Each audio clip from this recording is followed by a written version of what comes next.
Okay, welcome to part 2 of the Fortune Photo Booth setup video tutorial. Now we're going to go into our advanced settings. After you've set up the general camera settings, you got the camera doing what you want it to do and the picture's looking good, go to Settings. You'll be in the General Settings tab. The key things here is the button interface should be F7 to work with our Fortune Photo Booth button. Autosave should be checked. You can choose your own prefix for the files that are created by the program. I'm going to write test here for ours. Zoom position should stay at 1 and show separate image window should be checked. You do not need to check the auto connect at startup. The image save to bar here, this is the address or the location on your computer where the photo booth images will be saved. You can browse for a location. I'm going to choose C users public and we'll just go in there. You can set up your own folder with your client's name on it for better organization, but in this case I'll just use that. Make sure this is not a password or make sure this is not a protected folder. If Windows is protecting the folder and not allowing other programs access to it, you'll get an error message. Make sure this is actually a real location as well. So if this location, if you typed in DDD here and then tried to run the program will give you an error because DDD does not exist in the public folder. So make sure that if you're having problems with the program giving you errors and you think everything is set right, this image save to box is probably labeled incorrectly. Alright, now we go to the extra settings. This is how your images will print on the screen or in the final print. Print automatically should be checked if you are printing the photo booth images. I'm going to leave it unchecked now because I'm just testing it.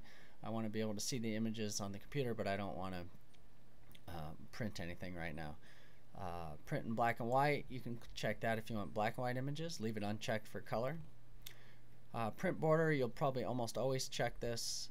Puts a nice line around the outside of the images, gives them some definition. Border color, I'm going to use 000, that's the most common, that's black. RGB values 255, 255, 255 would be white. But 000 should be the norm that you'd use. You could also look up the RGB values for red or blue if you wanted to customize the strips that way. Print size, version 1 of our software, 4x6 should be chosen. Orientation, portrait. Border width. Border width should be 20 for the Sony UP-CX1 printer. You can make the border a little bigger if you want or a little smaller. And the border space is the distance between the two strips on the 4x6 sheet. If you were going to use the horizontal 2x2 strip, you would pick landscape here instead of portrait, and border space you would want to be 0. And then back on the original settings, if you're doing the horizontal, you would want num picked. This box should say 4. Okay, print margins. This is how to center the print on the center of the image on your print. It only affects the actual printout. It doesn't affect the file that gets saved to your computer. For the Sony UP-CX1, we found that a left margin of 40, right of 60, top of 100 seems to center the print really well. If you wanted the print lower down on the page, you would just choose a bigger number like 150 and see what run a test and see if you like where the print is positioned then. Same with the margins on the left and right. If you want to push the print to the right, pick a bigger left margin. Okay, now here's also where you can do the optional logo.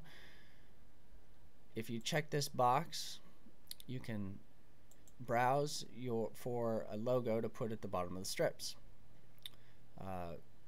we'll choose this logo here. The logo can be named anything, but it has to be in the Fortune Photo Booth logos folder that comes when you install the program. There'll be a folder called logo in your Fortune Photo Booth folder, and you can put whatever logos, any JPEGs you want in there. So just note that the logos have to be in that folder to work.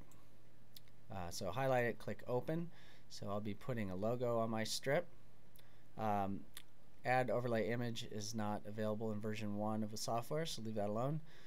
And then this is a very important button here. This is the delay before someone can push the button again to start a photo booth strip. They're going to be in the booth for at least 20 seconds or so. So you want a delay of about 15 seconds to keep people from pressing the button more than once and doing more than one photo booth session.